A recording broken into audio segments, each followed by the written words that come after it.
Welcome to Forever a White Belt. Forever a White Belt. First episode. By the way, I really love that name. You like that name? I love that name. All right. Well, let me do some introductions. Okay. To my left, right here, we have Buffalo Joe.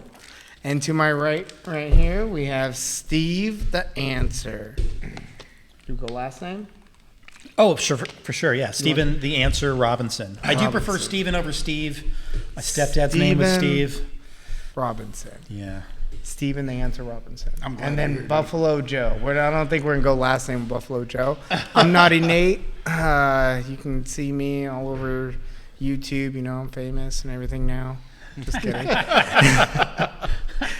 Don't let it go to your head. Yeah, I'm not going to let this go to my head. I'm just going viral all over the place. You know, Google I'm on me. YouTube, though. If you No big deal. Google my name, though. Going viral, okay? All right. So this is Forever a White Belt podcast we are starting. It's episode 1. And this podcast is primarily going to be about martial arts and how martial arts has impacted our lives. I plan to have on multiple guests. I think combined we have decades of martial arts experience between the three of us here. And we'd like to just, share that with everyone and also get your input and get your story as well. And just see if we can find some like-minded individuals that share the same passion that we share. And questions. And questions, have questions and answers and conspiracies and all of that stuff. Yes. Competition name is Reptilian Top Team for a reason, right?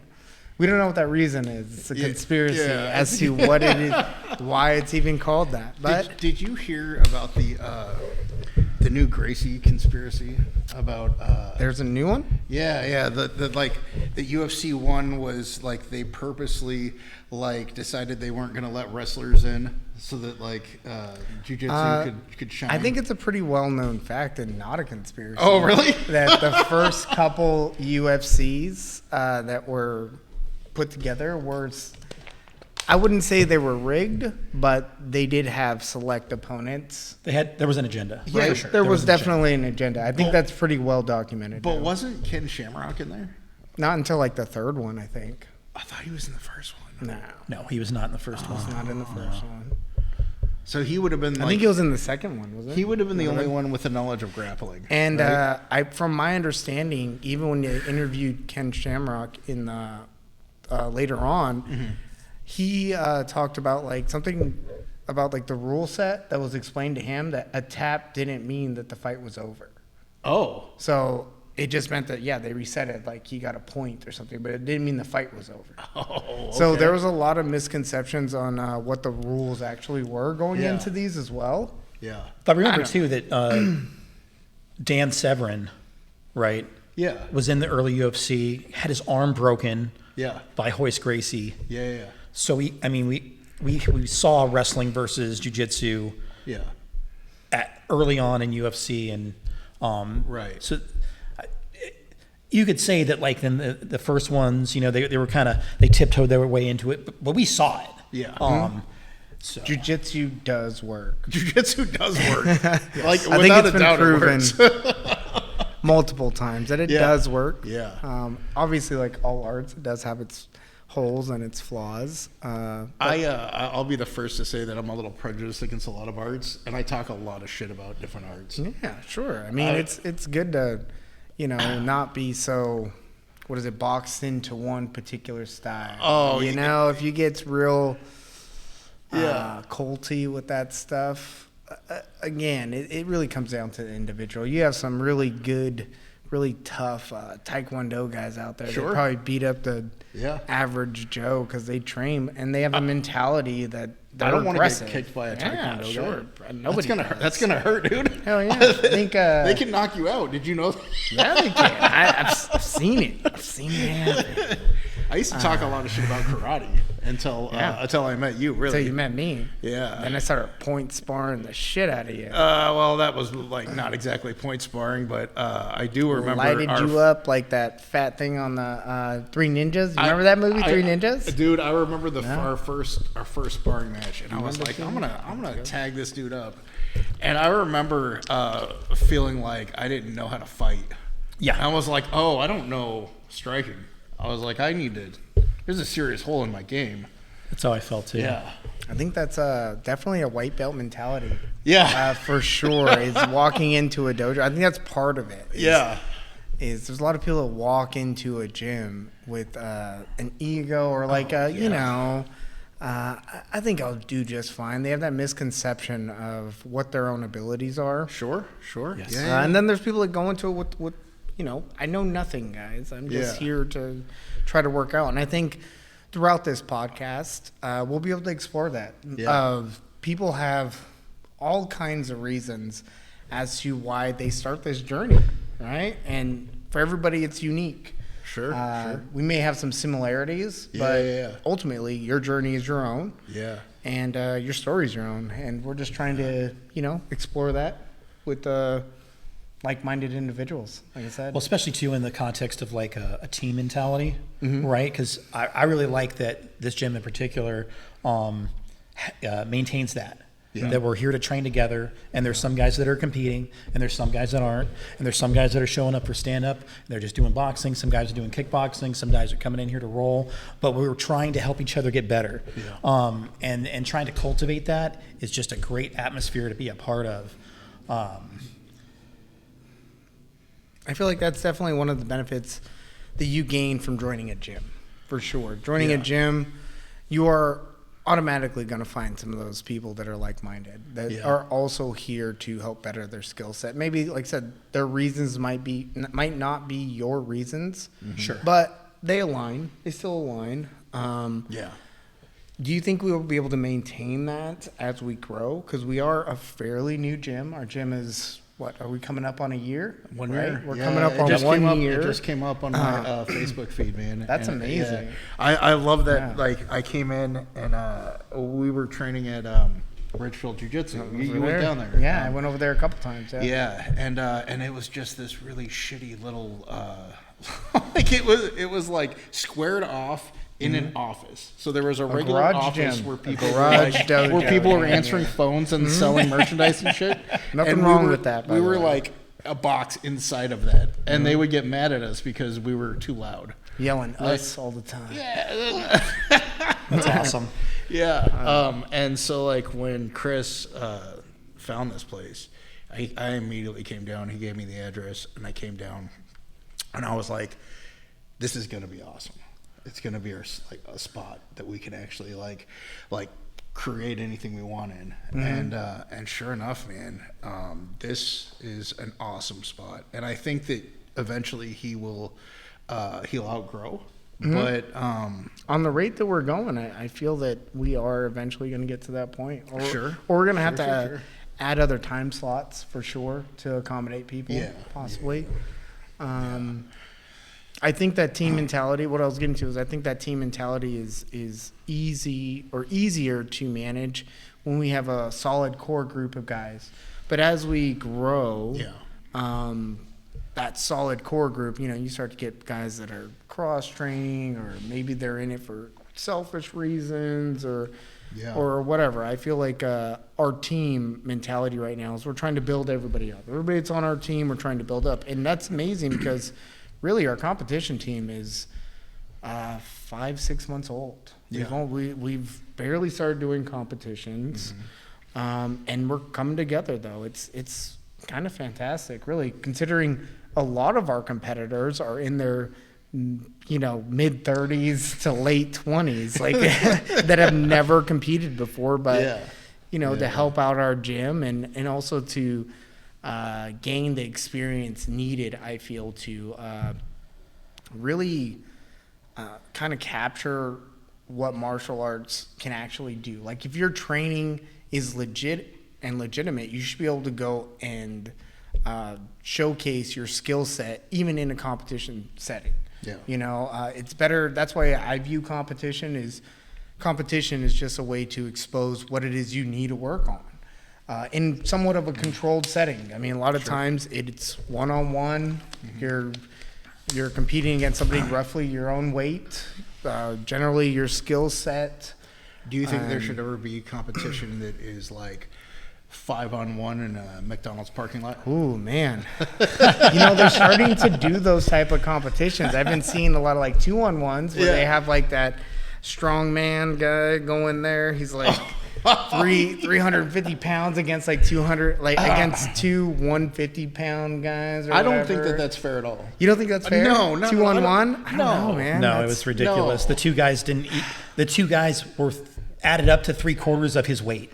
That's fair. It was absurd. That's understandable. What if you had two like trained fighters going against one like strong guy? What do you think that the odds of technique would offset the strength? At a certain point, yes, but I mean, just the sheer power.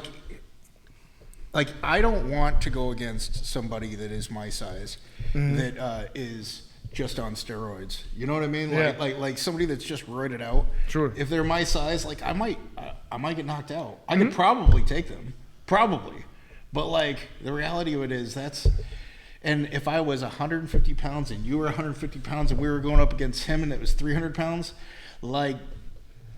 I don't care how trained we are. It's gonna be tough. Yeah, it's gonna be real if he tough. lands a punch, like that's you're dead for sure. Yeah, you don't have to be trained when you're that when you have that much more strength. Go home and get the. I know one example. One example of a team that was able to do that effectively. They were actually the two of my my best friends when I was younger, about 4 years older than me. They were the first two identical twins to join the Marine Corps on the buddy system. And because they were identical twins, they knew what the other guy was going to do, and they could work together in perfect harmony. Synchronicity. And they would do. They would double team. If you were fighting Greg, you're fighting Grant. They molded into one. It helped too. They were like 5'5" and 110 pounds, and they needed to be battle buddies in that manner. But one of them was right-handed, the other was left-handed.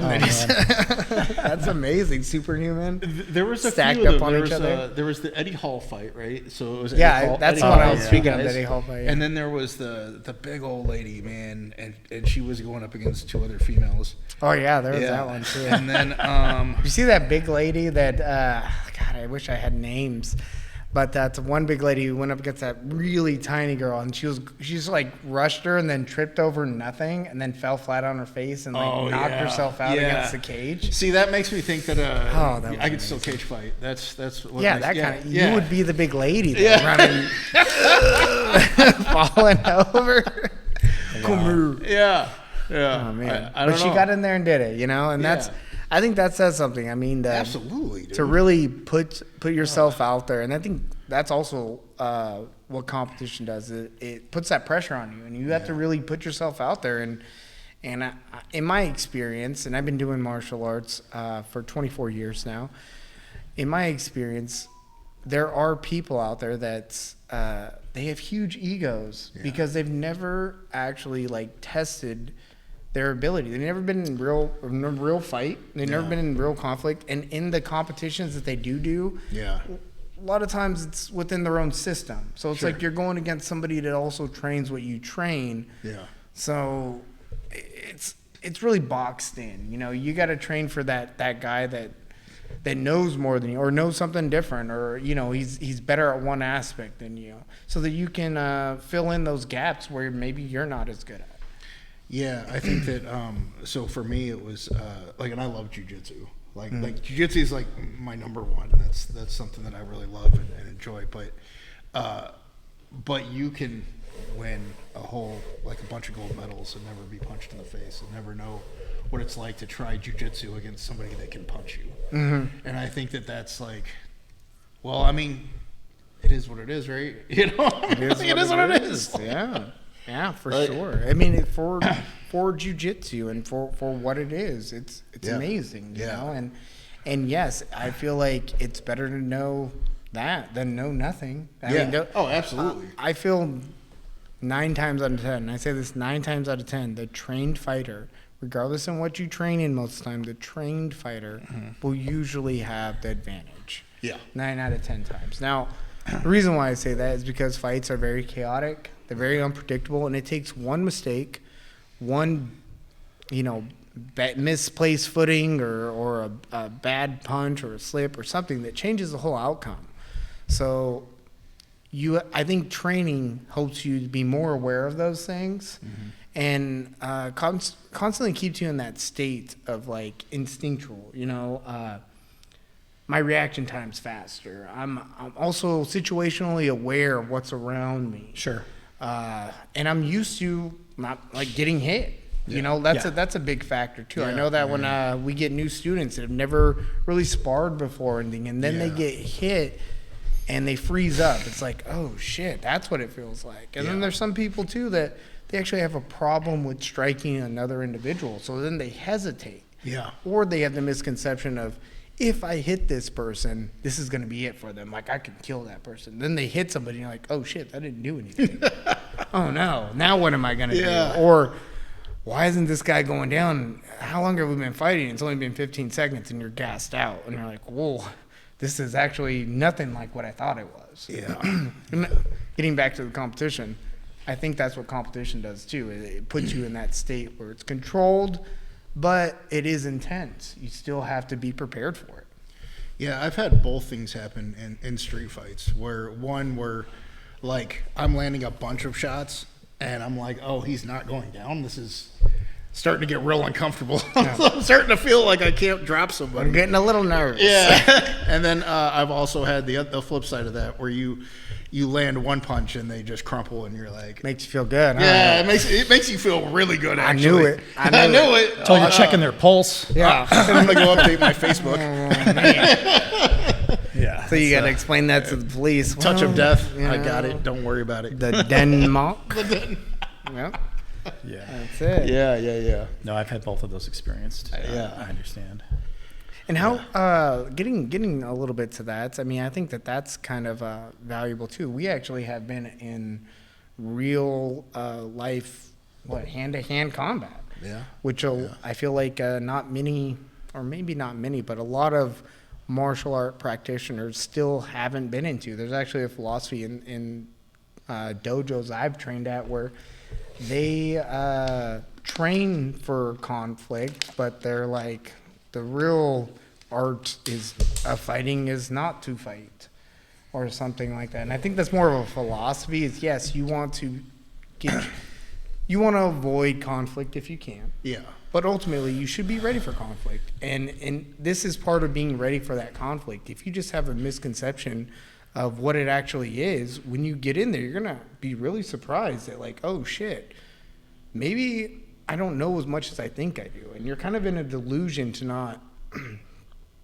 like test these skills. And I'm not saying go out there and just fight some random person, but you should have like competitive rounds, hard sparring every once in a while. You should actually test what it is you're training to see if it's going to, work for you under duress when you actually need it. Yeah. Instead of finding out when you actually need it that, oh shit, I've been training wrong, or this technique, it's not as good as I thought it was going to be. You know, when somebody's not letting me apply it. Right. And that's kind of crazy too. I know especially striking. Yeah. Or if you get used to standing arm bars or something like that, like trying to control somebody with their wrists when there's no backer and they're able to move around. Yeah. I don't know, man. That's good luck, I guess. It's hard. All that stuff is difficult to do. Yeah. With a compliant guy when you're just training with them, you know. Now do it with somebody with that has intention to also hurt you, that's swinging on you. Where there is no rules, they're trying to bite you or something like that. Like, that's gonna be a real eye opener for a lot of people. I feel like. No, I actually had that experience the last time I employed jiu-jitsu in the street against a big, strong kid, but he had no practical. At least not that I could see any practical martial art experience. There was a point at which he jammed his finger into my eye. I was in top side control, and I just pulled his hand out of my eye and That was a sick ass move. You just elbowed him in the one of those. Give him one of shut those. his eye, and it really kind of just position dictates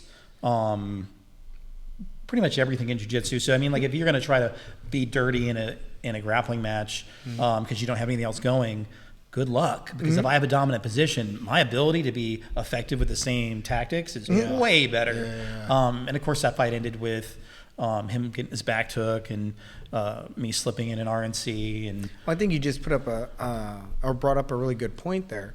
Is the people that rely on that? Well, I'll just poke them in the eye, or I'll just do this.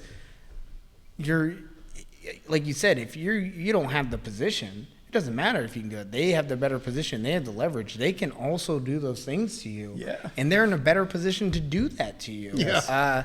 So I wouldn't sit there and just, well, I'll just do that. That's probably not going to save you against somebody that, is somewhat skilled or has good natural. I mean, I met people that have natural bases in jiu-jitsu for whatever reason. They know how to keep their knees apart and they move naturally like that. And you're like, wow, have you ever done wrestling? Have you ever? And they're just like, no, it just naturally Have you comes ever to met me. like one of the guys that's just really tanked out and they have a base? Yes, they come yes.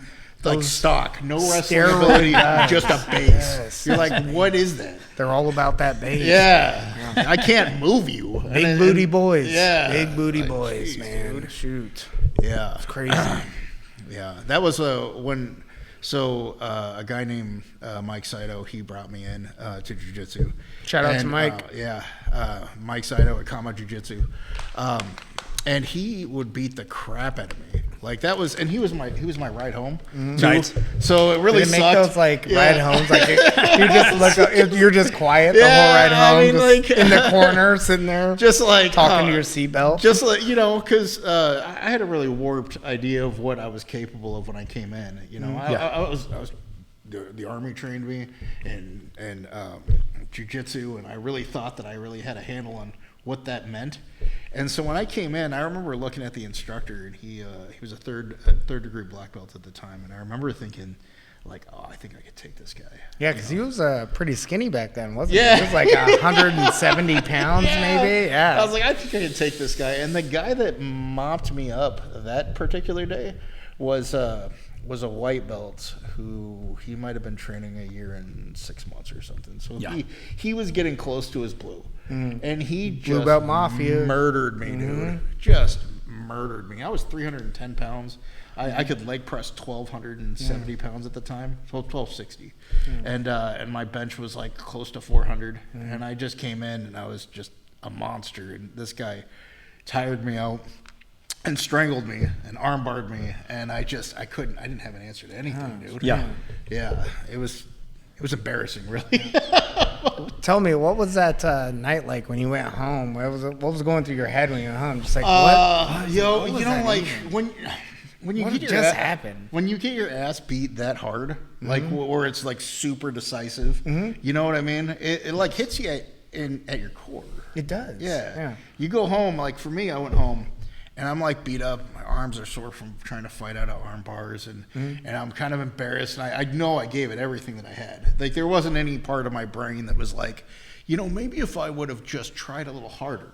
Right. There was nothing. No, I had nothing left. It was like, I just didn't know what to do at all. And I was like, there are people out there that can do this to me that are walking the street right now. And I thought that I was way safer than I was. Yeah.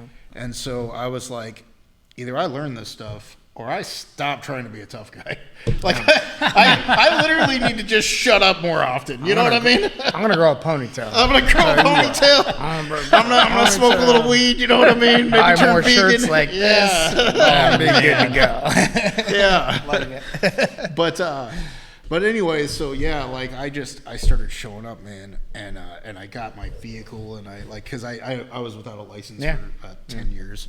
I Still got a car. Yeah. Here we I was go. without a license for 10 years. I was a habitual Riding driving offender, dirty. actually. Yeah, I like it. I like it. And so when I finally got my license and vehicle back, man, I was like, I remember my mentor at the time. He's like, "Hey, man, what are you gonna do? Are you gonna go hunt for tail? Like, are you gonna go see the nightlife or whatever?" And I was like, "Nah, man, I'm going to the jiu-jitsu gym."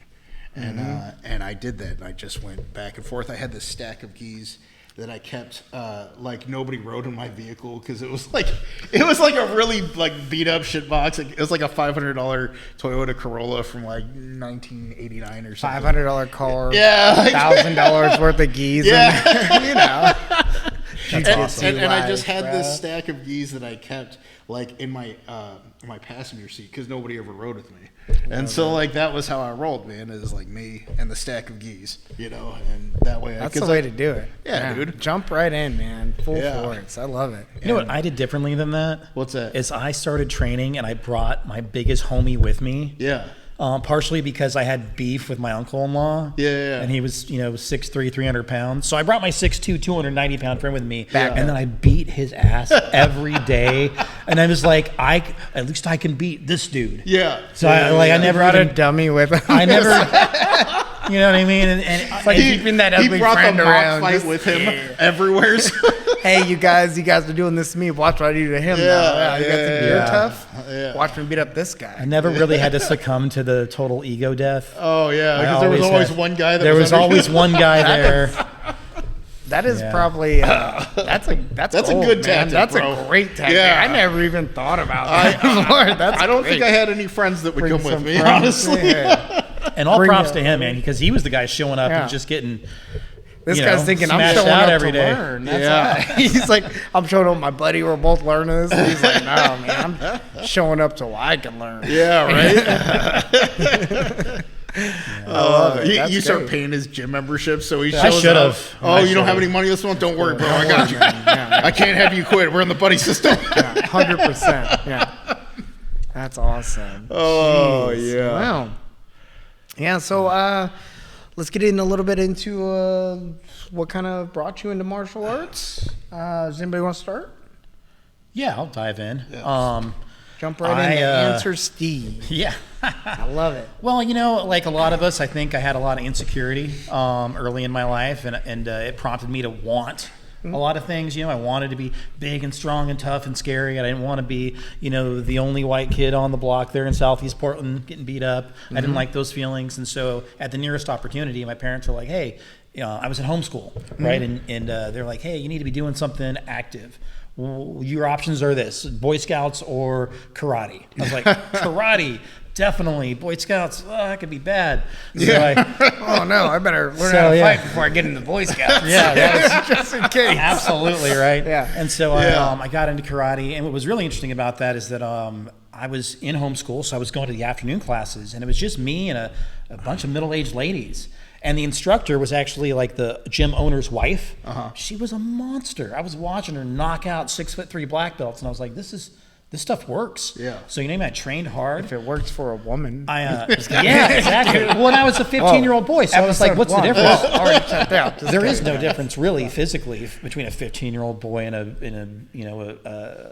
a highly athletic 30-year-old woman. I mean, I didn't see a difference. Settle down, Steve. Yeah, We're not geez, trying to Steve, get this is canceled. I know Episode more one. and more about you than I ever wanted to know now. Yeah, but it was encouraging for me. You know what I mean? I was like, this stuff will work, and I trained there for about a year and a half before I started getting in a lot of trouble and then spent more of my time locked up.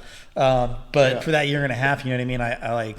I developed some skills, and I was able to employ those skills when stuff showed up. The bully at the high school decided when I finally went back to school, he's like, oh, you're the new kid, I'm going to pick on you. I'm like, good luck. Yeah. I do karate. Good luck. Yeah. Tell him I'm a green belt, bro.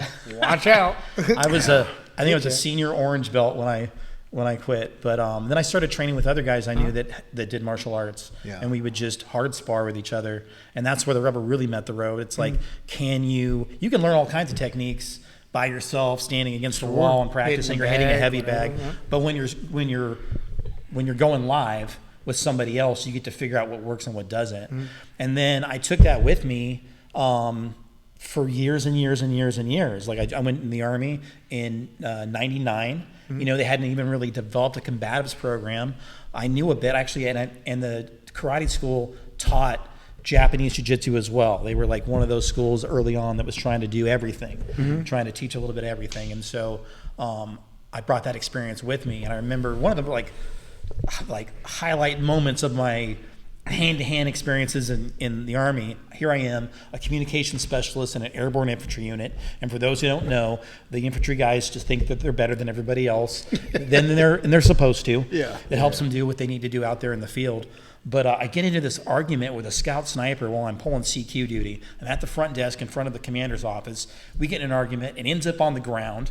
The commander comes out eventually because he hears this ruckus, and he is so pissed because the scout sniper was getting choked out by some commo dude. Yeah. And I think it was at that point that he had the scouts doing combatives. Yeah. He's like, this cannot happen. And I thought that was pretty cool. But, like, I knew enough. I knew enough in that year and a half to win all the fights. All the fights that came up into a certain point. So a year and a half of karate, you took out the Army sniper, bro, hand to hand. And that's all it really takes. A little bit of training makes all the difference. And it wasn't until I like hit my mid-30s when... Which is, not to interrupt you, Steve, sorry, which is about, close to a blue belt? About a year and a half to 2 years? Yeah. Hey, there you go. Checks out. There you go. Let's up our combatives there, guys. Come on. Yeah. Shout out. Let's make it happen. Trump, let's do it. No, Well, hold on. Biden, Go ahead. Whoever's. Oh, yeah. So I hit my mid-30s, and I recognized that there was still some, like, I started getting into other altercations. I had moved to a tougher town. I wasn't winning all the fights anymore. And I was still getting into them because I was drinking a lot. Oh, yeah. And so I was like, man, this is not... It sucks to not win all your fights, by the way. No, it doesn't. It doesn't. I didn't like it. And then a neighbor of mine who had just moved there, who had been a competitive boxer, had owned a gym. He was just a big time competitor. He's done a lot of different sports at a very high level. And we became friends. He's like, hey, how about I train you for free in boxing? You're like, free individual, you're going to teach me how to box for free, one-on-one. I mean, I don't even know what that kind of training would cost, but it was amazing. And so I got into it. And then from there, after like 5.5 months of doing this boxing training and really enjoying it, but realizing too that his goals and my goals didn't quite line up. I didn't want to compete, and he really wanted me to compete. And so I found an MMA gym that was nearby. Started training there, and that's when I was introduced to jiu-jitsu. And like the little bit that I had learned in the past that I loved, I'm like, man, I should just dive into this. And I did, and it was amazing. And it really changed my attitude about like what I was getting out of martial arts. Because we go in there, we roll hard, and I would lose a lot. So it forced me to be humble. That whole attitude that I had for years and years and years, where it's like, I know karate or whatever it was, like that I was winning all these fights. It's like, no, dude, you don't, like, get around people who are actually trained, and you are nothing. How did that humbling change your training? Because I know some people, when they get humbled, they'll double down sometimes on their training, but they may be training improperly. So they may double down on improper techniques, I guess. Sure. To try to force things. Like, well, if I'm just a little bit stronger, a little bit faster, they don't really fully analyze it. And I feel like sometimes that's an ego thing as well, to not be able to sit back and be like, okay, I'm just not very good at this. Or maybe I'm missing, like, I call it like a little washer or something. Like something's out of place here. I don't need to just force it. I need to slow down and reanalyze it. Maybe relearn the technique and see what it is I'm missing. I feel like some people, once they, especially competitors, once you have that technique down, you're like, oh no, I know it. I don't even need to drill it. Like it's mine now. And I think that's kind of like an improper way to approach your training. Like I said, you should have that forever a white belt mentality to where you can learn something from anyone. I mean, we learn stuff from each other.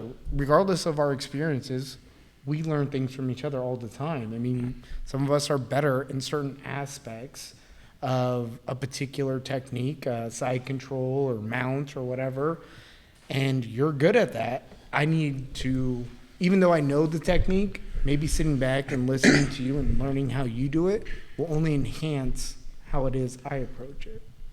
So how did you feel about that? Did you feel that? I made a lot of the early white belt mistakes, you know what I mean? Like trying to win every roll. Training in the environment that I was training in, it was an MMA gym. We had pro fighters there. We had guys that had retired from the game. Ruben the Warpath Villarreal was training there. it was a really high competitive, high testosterone environment. And so like my natural inclination was to do everything I could to win. Then I kind of came back from that and was like, well, really, I should be learning. But then I'd oscillate back and forth. You know what I mean? I developed a pretty good top side control key lock game that there was months there where I was just like key lock, key lock, key lock, key lock, and no one said anything to me about it. And I looked back and I thought, well, what have you learned in the last 3 months, Steven? Nothing. How to lock on some key locks. Would you Heavy side contribute control some of key lock that is amazing. top game to the Japanese jiu-jitsu that you were more familiar with? Not at all. I would attribute it to the fact that oftentimes when I showed up to class at 220 pounds, I was the smallest guy there. And so back to the guy, I called him the Mass Effect, the 290 pounder that I brought in that I was beating every time. Well, I'm not. Like, I got to get on top of that big boy. Yeah, definitely. You don't want him on you. Yeah. So that was a big part of why I was all the top. And then there's MMA gym. So my coaches were like, yeah, get on top, beat the hell out of him. And then if you can catch an arm bar or a key lock or a Kimura in there, go for it. Okay. Yeah, I get that. Yeah. There we go. But I'm really grateful that after training there for 3 years, right? And I was dedicated for a couple of years, and then that last third year, I kind of just like was showing up to show up. Sure. And then I took a long break, and I came up here to Vancouver and started shopping around for gyms. Actually, it was right around the time I went to I went to there for 1 day and was like, I can't I'm not ready for this yet. Yeah. My work schedule, my other outside interests, it wasn't lining up. And then like the next year I went and I checked out another gym. I didn't like the atmosphere, and then I talked to Joe about it.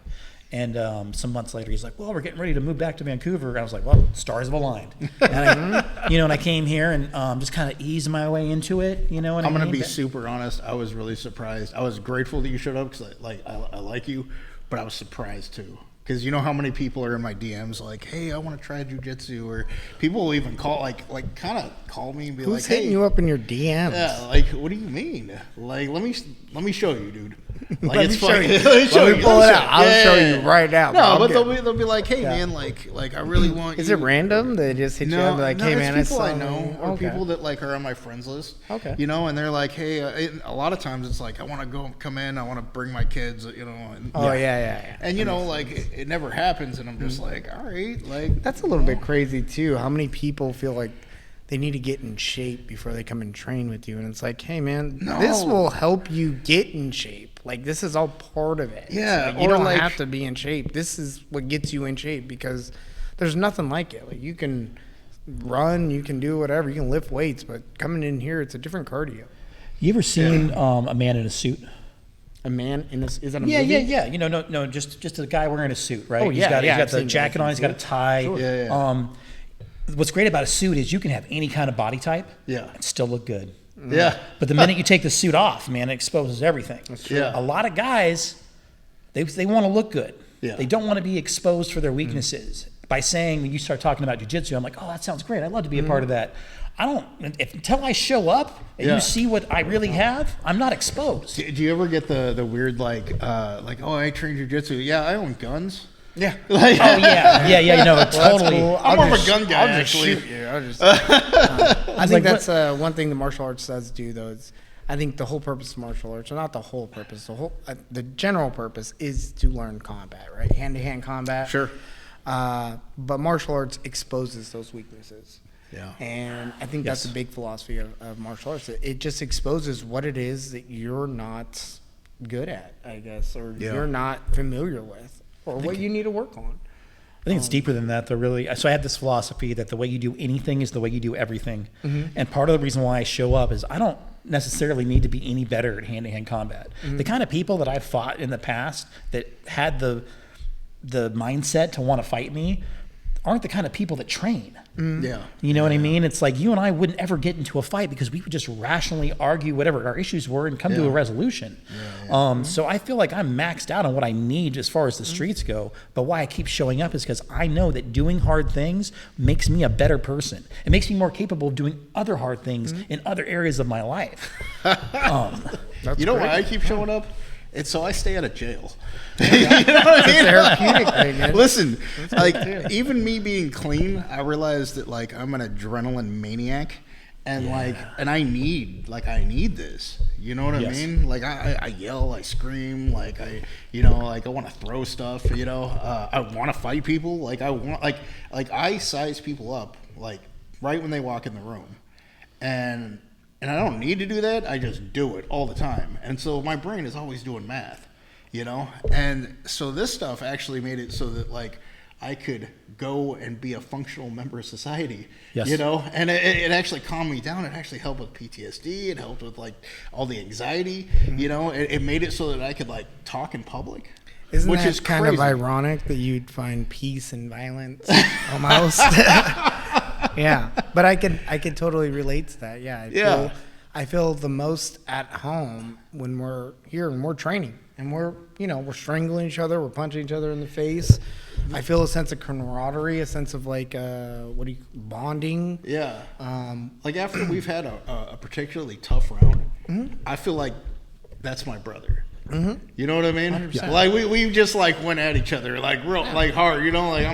I haven't tried to give him brain damage, but I mean I definitely wanted to I wanted him to know I was there. 100%. And then like afterwards you're just like, dude, that was awesome. Yeah. And when we do have those hard rounds, for me too, at the end of like a hard training, I know too that like we push each other like that so that when we do need to use that, hey bro, you're prepared. At least you're prepared as much to my ability to prepare you. I'd rather you get punched by me than go out there in the real world and get punched by a stranger who doesn't give a shit about you. At least I know if I punch you and I hit you hard, hit you wrong, and you kind of stumble or get dazed, I'm going to pull off instead of just laying it on you most of the time, Again, benefit of having a team. We're trying to build each other up, not just... And not sparring all the crap time out like of that. shit. Well, I don't spar all the time like that with anybody. But, No. At least how we have it here is we save... I tell the guys, you need to have a competitive hard round. One or two a week, usually on our open mats on Friday nights. And, take a good... We do 5-minute rounds, so if you do 2 rounds, that's 10 minutes of some hard banging. You can get in a lot of work with that. You can find out what you need to work on for the next week. And not ideally, but hopefully you don't get injured in that time period. And if you're training properly and you're training with somebody that is also trying to do the same thing, chances of you getting injured are fairly low. It's anything happens. Fighting's chaotic, so.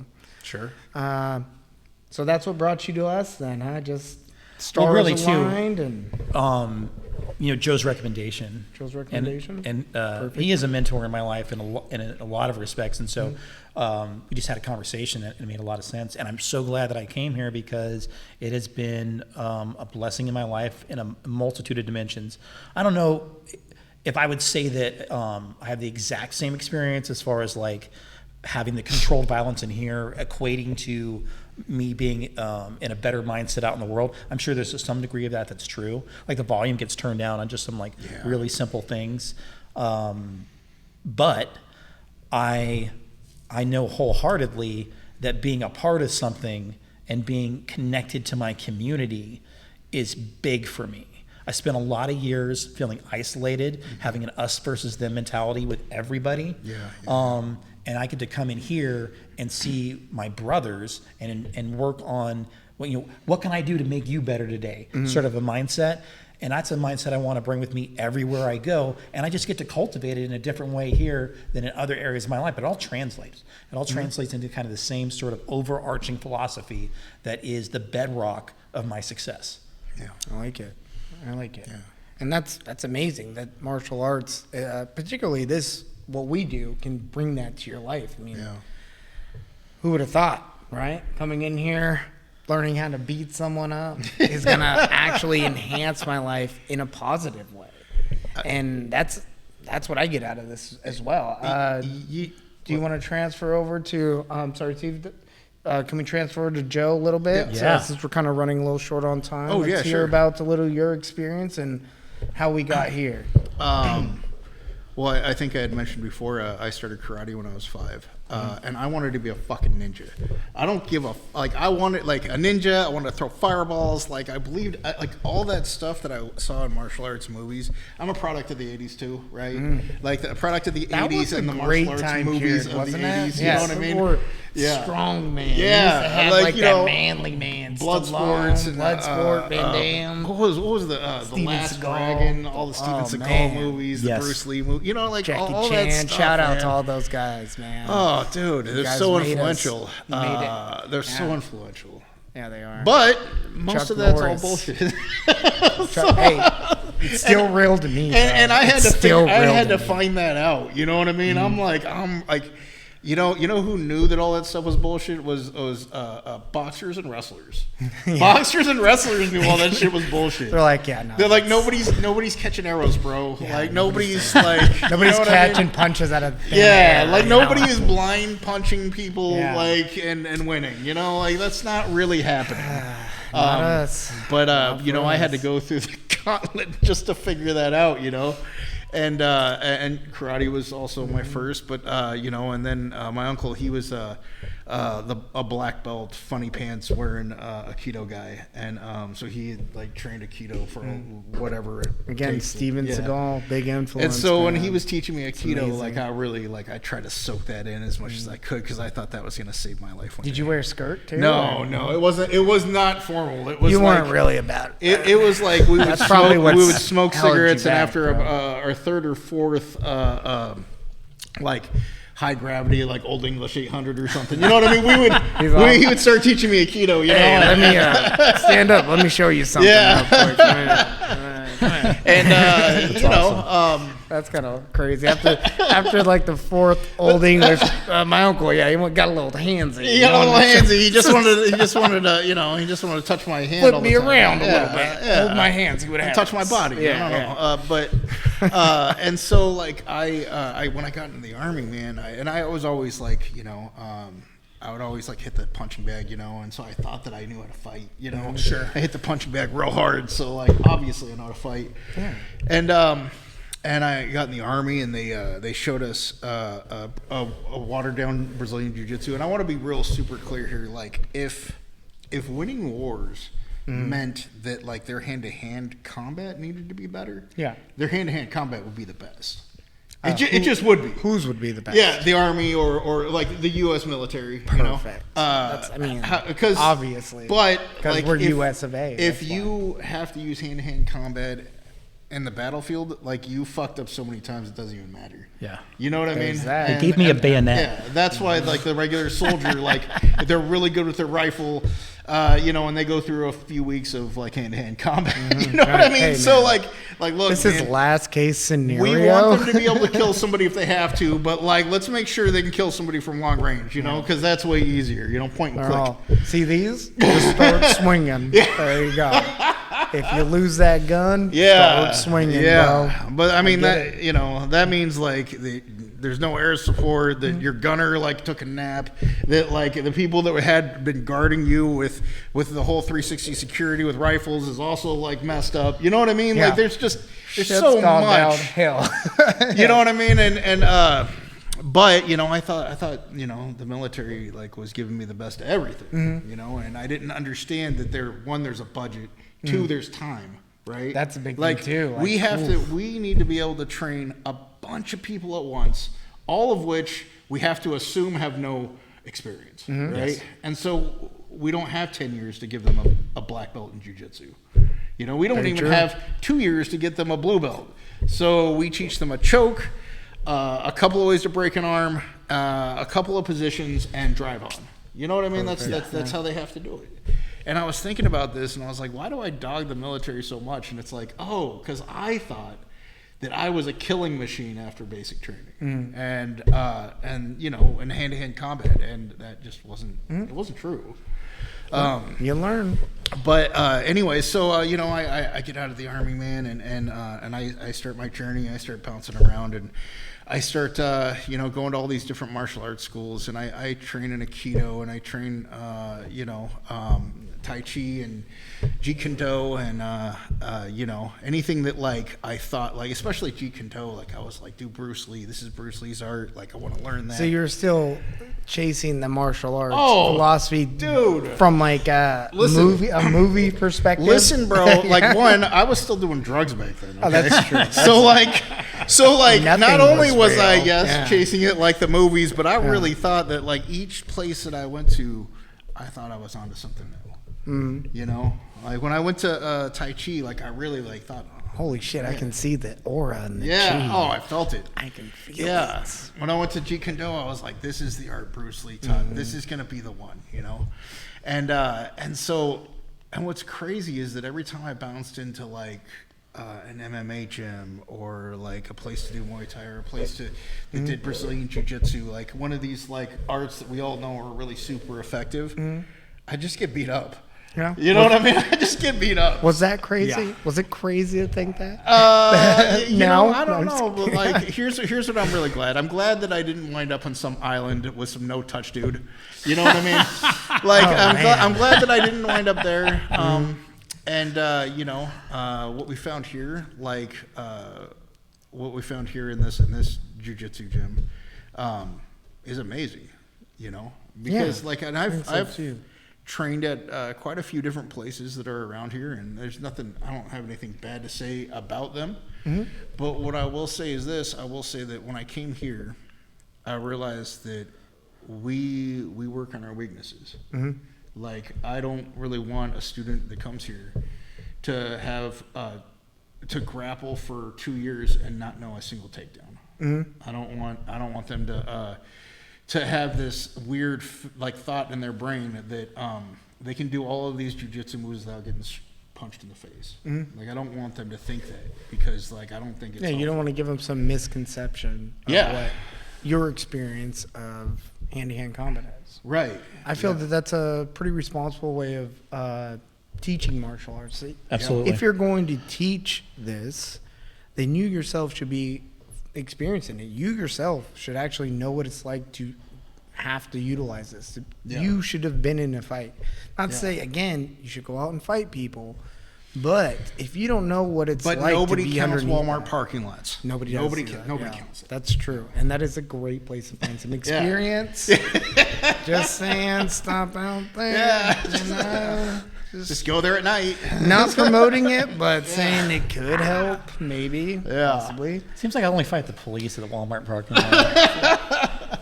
You're the guy they find in the Walmart parking lot. Yeah, That's who we're telling. the Go guy, meet, dude. go meet the answer over here at the Walmart parking lot. right. He's taking tickets over here. Yeah, whoever, line them up. Let's go. Yeah. I like it. Okay. I'm pretty sure I could take any homeless person. Yeah. Yeah, I think so. That's not. I think I don't know. I don't know, I think man. I can. I don't know. I don't know if that's a route I'd want to go down. Look, man, I think that I can, and you can't prove me wrong. So that's. I mean, we can go film you with a homeless person. We could totally make this a whole different show here, bro. We do a whole podcast on us going and meeting homeless people and you just stacking up against them. See what happens. Yeah. I mean, if this doesn't take off the way I think it's gonna take off, you know, we might that's not our wind up next homeless option. anyways. We might like. I mean, this is probably gonna ruin any career I have after this. Anyways. OnlyFans, but us finding probably gonna be it homeless for me. Yeah. Oh man. Yeah. This is big time OnlyFans. This is my peak, actually. You made it, bro. Thanks, bro. You're welcome. You're welcome. Yes. Yeah.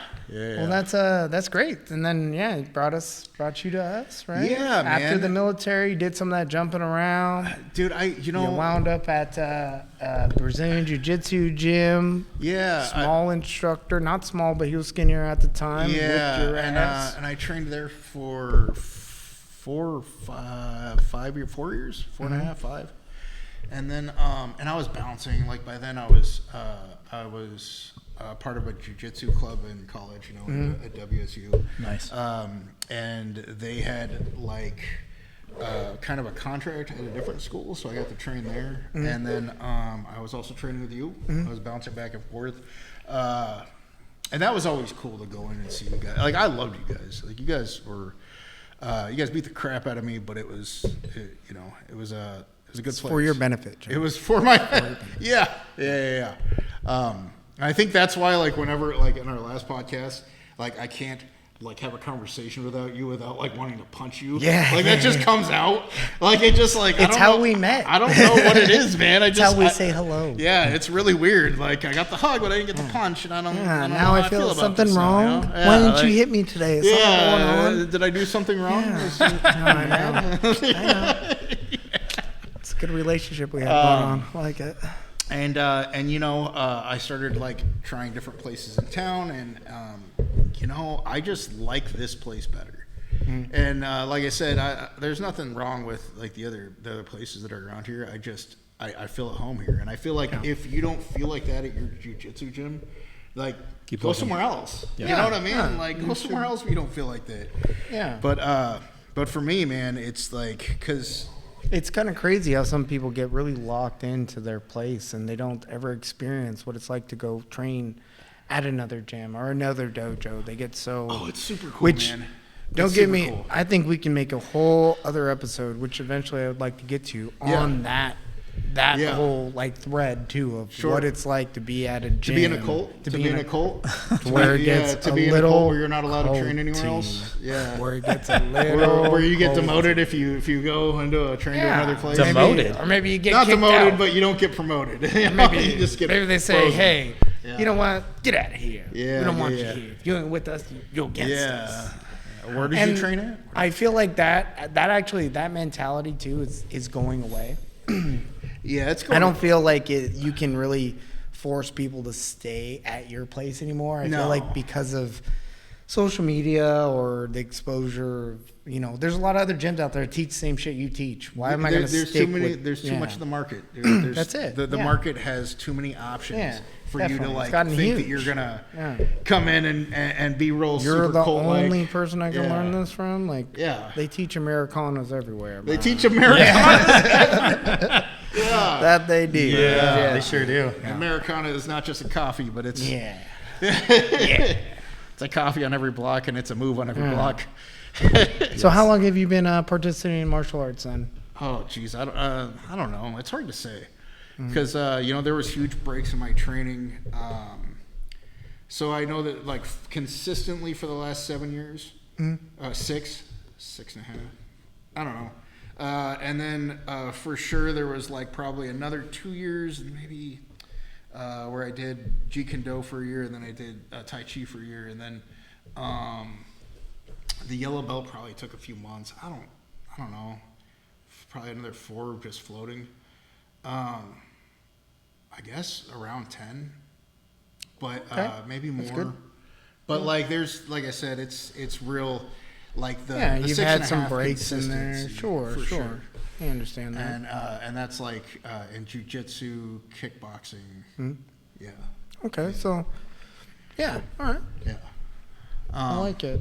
Good. But yeah, like I said, it's kind of hard to nail that one down because like I mean, what do you consider training martial arts? Do you consider hitting a heavy bag training martial arts? Yeah. Do you, Right, Do you yeah. consider like sparring with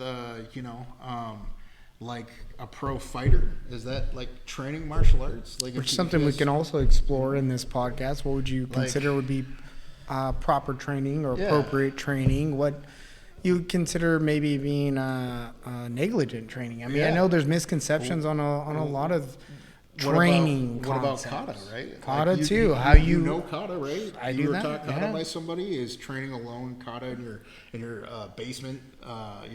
and that's all how you approach it too. Right, I mean, yeah. your perception on what kata is and Yeah. how you were taught it, how you were Yeah. taught how to break it down. Yeah.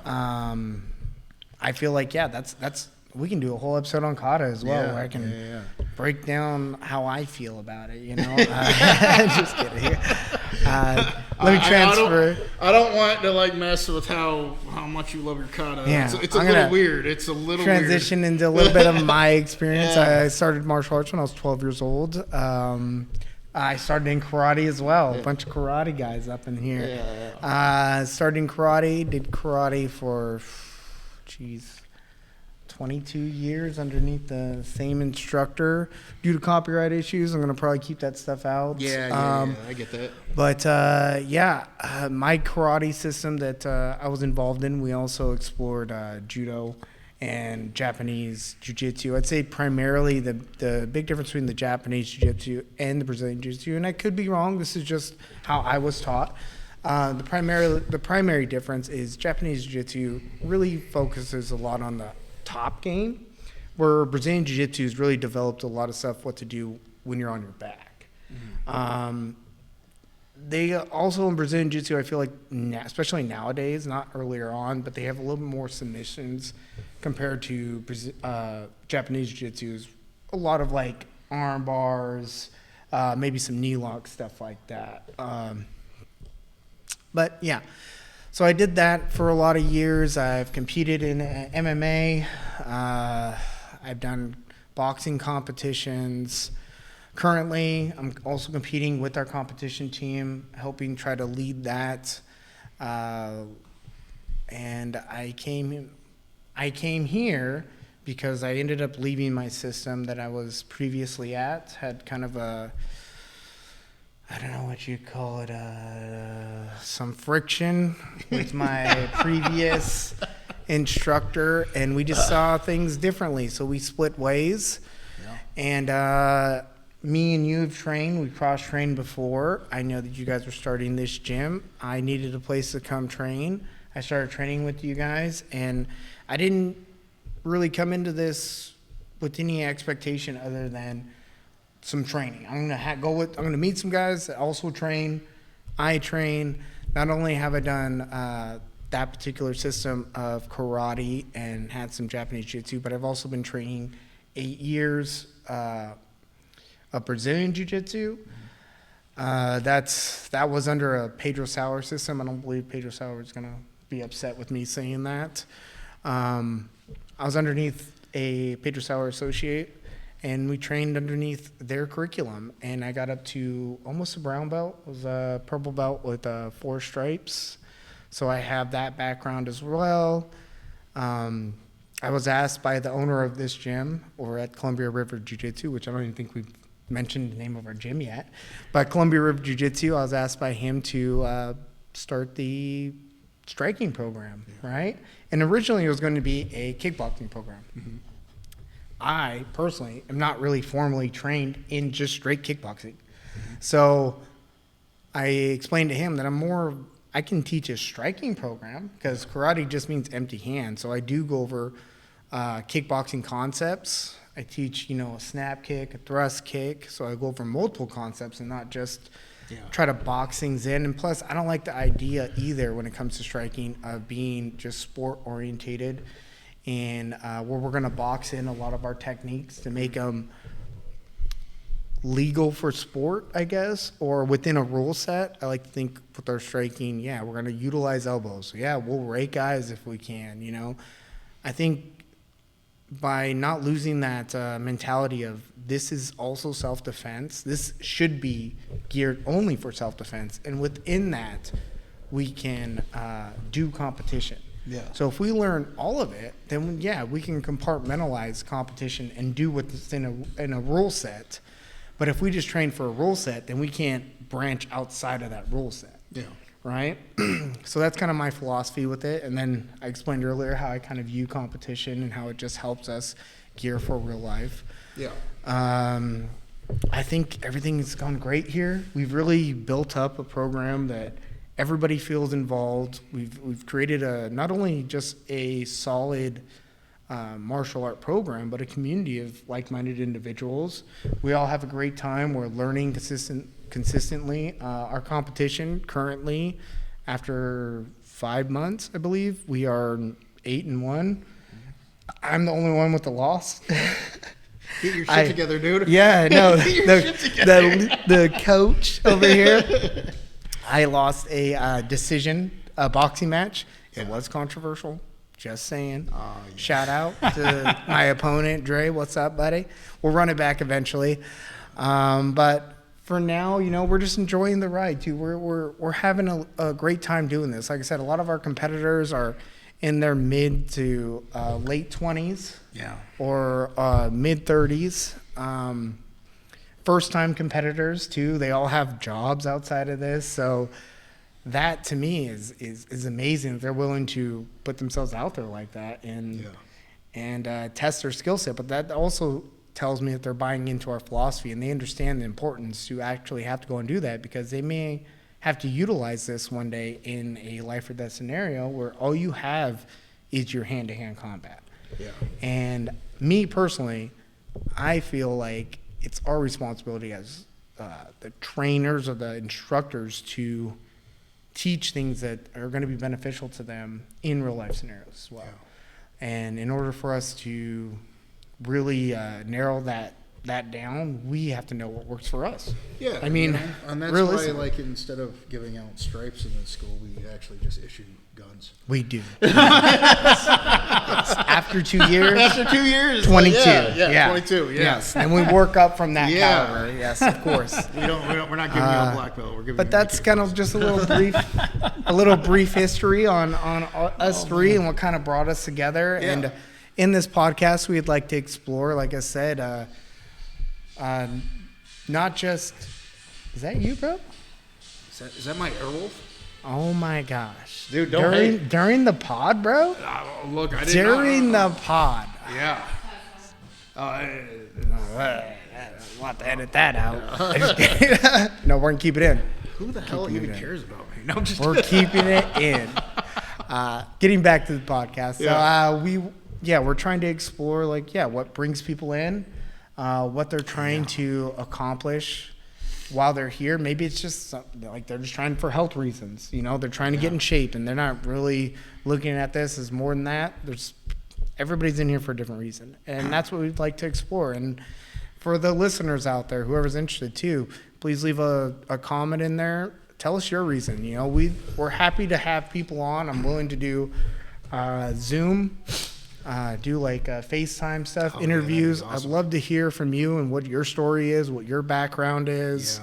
Yeah. And just meet like-minded individuals. I find talking about martial arts is not only entertaining for me, but it's very sentimental and personal for me too. I know when I train with somebody, like we talked about this brotherhood and stuff like that, I feel I get to know and learn more about a person after I'm done training with them during that training process than I do just by talking with them. I know who you are by training with you. I know what your mentality's like. I know how you respond under duress. I know how you respond to defeat. I know how you respond to victory. I know what your ego's like. I know how you're willing to learn. I know all this stuff just by being able to train with you, because it's intimate. It's intimate. I mean, we're trading sweat. You know, it's pretty intimate. There's stuff that you hide from the public that comes out on the mat for sure. 100%. You ever have, and we have a couple of them here, where they're just super nice, mellow people that you never look like they wouldn't hurt a fly, and the minute you put gloves on them, like they're trying to knock you out. Oh yeah. I was going over something with my fiance the other day, where when I was instructing, sometimes when I'm instructing somebody and they're like an uki or a demonstration or something, and I'll be explaining something, and during my explanation they have to like throw a strike at me or whatever, and I'll be explaining, and we're trying to go at like a reasonable pace or like a slow speed because I'm demonstrating. They'll see that opening and they'll just pop me when I'm talking. I'm like, whoa, bro, we're trying to demonstrate here. Like you see me talking over here, and you just see the opening and pop me. And that to me sometimes is a white belt thing, but sometimes too it's kind of like, if you give them that opening, that's a you thing. Sometimes they're that's gonna a take. you thing, Yeah, man. sometimes that's a. Hey, I remember like 2 weeks ago when you hit me in the liver, and now you're letting me punch you. I'm gonna punch you. It looks like we hit about our hour. Oh yeah. Looks like it's time. That happens fairly quickly. Yeah. I think this is probably a good stopping point for us right now. Good deal. Yeah. And from here we will just grow. Yeah, we'll just keep this going. This is awesome. Well, Nate, thanks for having me. Thank you to the Answer Steve, to Buffalo Joe, and I'm Naughty Nate. Thank you for tuning in, guys, and we will see you guys next week. Take it easy, everybody. Train hard, guys. Train hard. Be hard. Be hard, train hard.